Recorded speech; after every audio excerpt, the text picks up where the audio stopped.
Hi guys, today I'll be doing a buyer's guide on PXN's new VD Series Wheelbase range, which to be honest was one of the biggest surprise releases from PXN in 2025, with this range actually offering a decent racing experience over their entry-level racing wheels with a price that won't empty your wallet. This video is aimed at anyone planning on buying one of these new racing wheel setups, whether you're new to sim racing or planning on upgrading your existing racing setup. Details of all the products shown today are in the description below, including purchasing links. So I'll take you through the VD series range of wheelbases, the VD4, VD6 and the VD10, showing you around the different wheelbases, wheels and pedals. I'll take you through the main features and what it feels like racing with these wheels and how each one performs. Plus I'll give you the age range and games the wheelbases are catering for to help you in choosing one. But before I begin, if you're new to the channel, hope you can support me by subscribing and hitting the bell icon to get notified of my next release. And if you have any questions, drop them in the comment section below.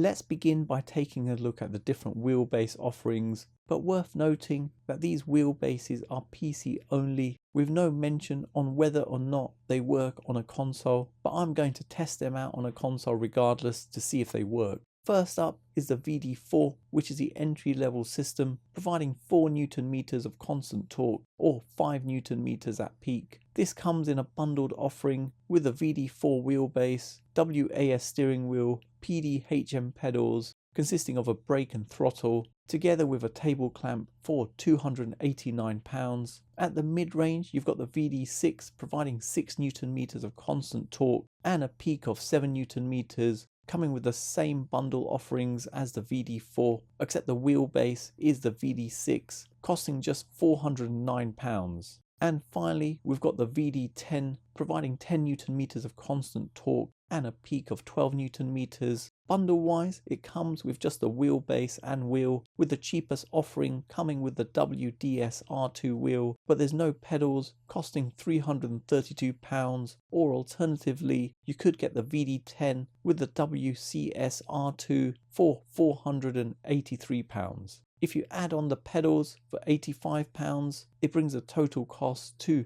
£584 or £568 respectively. So price wise, at the entry level, mid range and high end, the VD series actually offers quite good value for money. My initial review of the PXN VD series only covered the VD4 and the VD10, as I didn't have the VD6. So in this buyer's guide, I'll be providing a more comprehensive guide covering all 3 wheelbases. So let's unbox the PXN VD6 bundle. In the packaging, you get a 2-pin power cable for the UK, 2 clamps for the desk mount, the WAS racing wheel, some instructions, a small box containing a USB-C cable, an RJ12 cable, 2 USB-A to USB-C cables, a component of the desk mount, a spring and damper for the brake pedal, a wrench and some Allen keys, a bag containing some screws, washers and nuts, a 2-pin power plug for the US,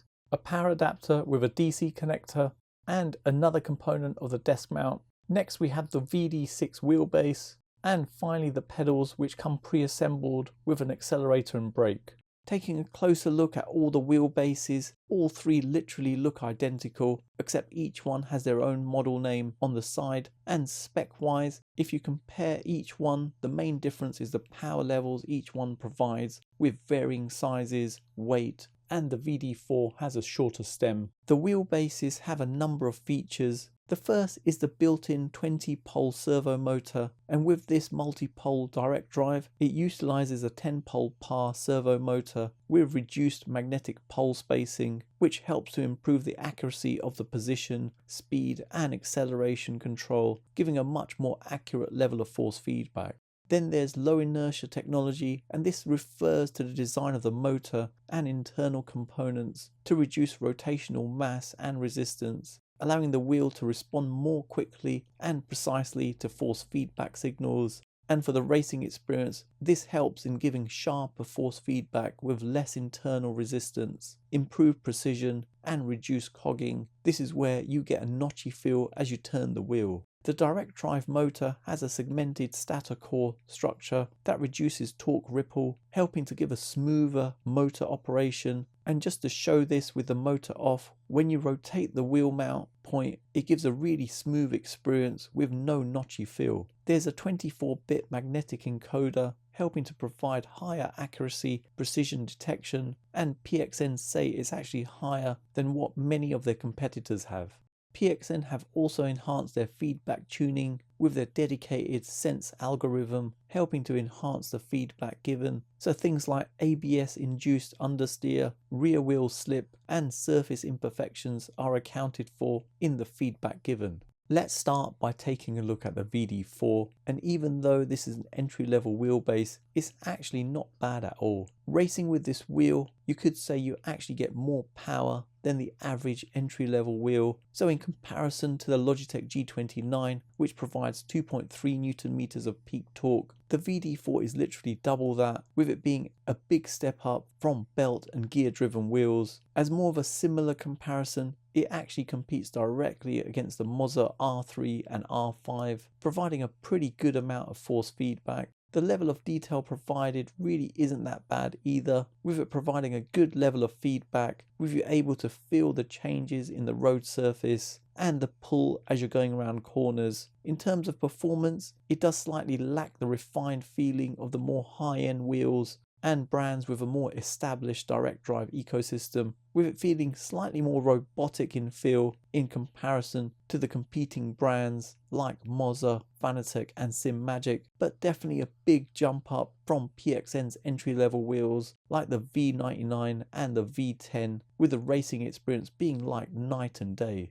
The bundle comes with a round wheel, perfect for a variety of games, so the Forza series like Forza Horizon 5 and Forza Motorsport for example, the Assetto Corsa series of games, iRacing or even Euro Truck Simulator 2, so racing, rallying, drifting and general simulations are good with the VD4. In terms of who this wheelbase is aimed at, I'd say it's perfect for entry-level racers on a limited budget and casual racers, or if you're after a wheel for young kids, as you could just turn the feedback even lower if they found it too much. Over to the VD6 at the mid-level range, with the level of power provided from this wheelbase being more than sufficient for the majority of users out there. It competes directly with the Moza R5 and the Fanatec CSL DD without the boost kit, with it providing higher levels of torque. You could say this is the sweet spot in terms of power for most people. It provides everything that the VD4 does with a lot more power, so 6 Newton meters with peaks of up to 7. Racing with this wheel, you could say you actually get a lot more power than the average entry-level wheel. The level of detail provided really isn't that bad either, with it providing a good level of feedback, with you able to feel the changes in the road surface and the pull as you're going around corners, with the force feedback feeling significantly strong, but the experience feels better when compared to the VD4, with the performance having less of a robotic feel to it, feeling like it has slightly better tuned software wise in comparison to the VD4, which did surprise me as I thought it would just be identical with more power.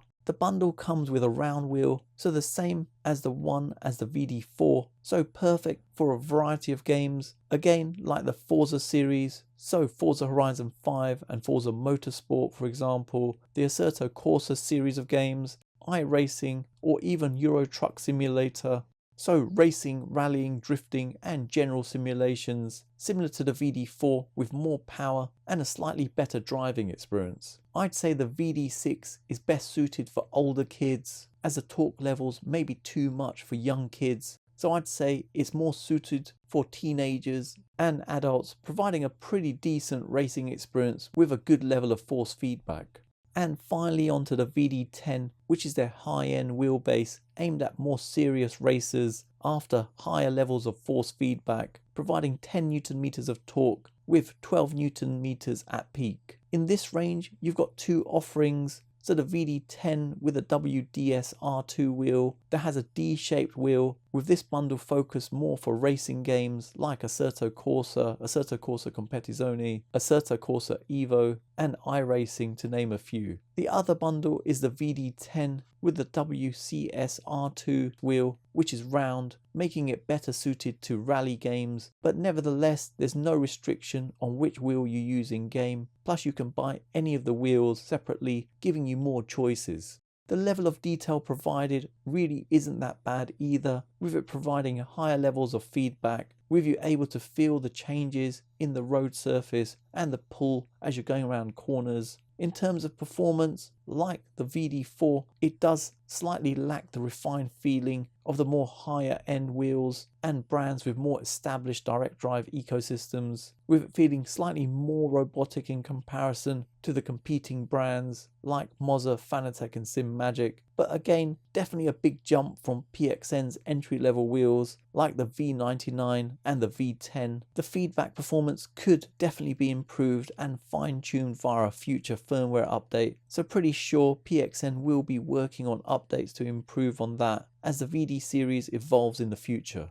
In terms of age range this is aimed at, I'd say it's best suited for older teenagers and adults, as the torque levels may be too much for young kids, together with it being dangerous if they lose control on the higher torque levels. The wheelbase provides a decent racing experience with high levels of force feedback. Ecosystem wise, as PXN has just introduced the VD wheelbases around 6 months ago, the ecosystem is quite small but still gives some flexibility with all the basics covered. So you have 3 wheelbases as I've already mentioned, and there's a selection of 3 wheels which can be used with any of the wheelbases. The WAS wheel, which is the one you get with the VD4 and VD6, also has an optional wheel mod where you can remove the wheel rim and install a formula wheel mod. Pedals wise, the PDHM pedals are pretty basic but generally performs well, even though it doesn't have a load cell like a real brake that works off the pressure applied, but they have provided a spring and damper to give a more progressive feel. The pedals come with a brake and throttle, but you can purchase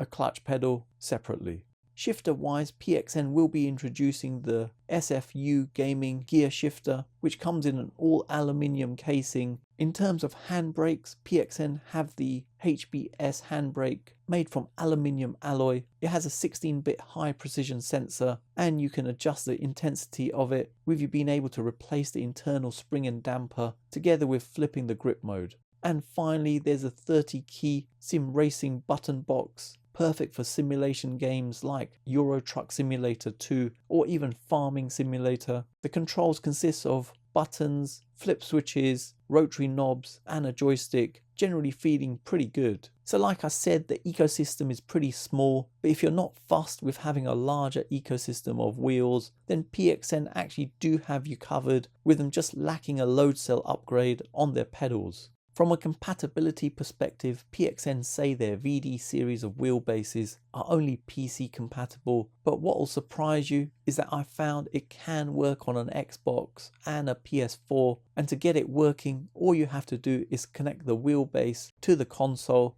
and connect the controller for the console to the extra port on the wheelbase via a USB cable. So there's no native support as it relies on a controller being connected, but it's exactly the same method as the entry-level wheelbases from PXN like the V99, V10 and the V10 Ultra. In terms of the racing experience, it's actually not too bad, providing a good amount of feedback on an Xbox playing Forza Horizon 5. So I'm really quite impressed to see it working, but on a PS4 with Gran Turismo 7, the road texture felt a bit hit and miss, with the wheel not giving much feedback from the road surface. PXN has stated that the PS5 is currently not supported, but a future update might resolve this, so we'll just have to wait and see.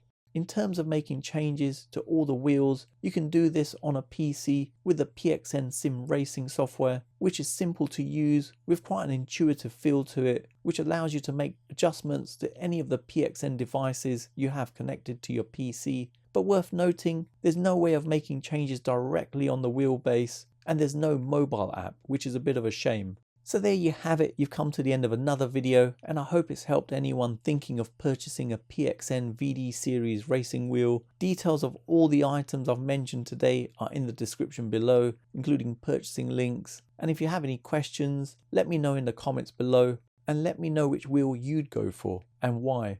For those of you who've got to the end of this video, please leave a comment with PXN, as it's awesome to see who's got to the end of my video, and hopefully you guys enjoyed it. Follow me on all my socials. Don't forget to hit the like button, subscribe to the channel, and turn on notifications to be notified of my next release. Thanks for viewing, and see you in the next one.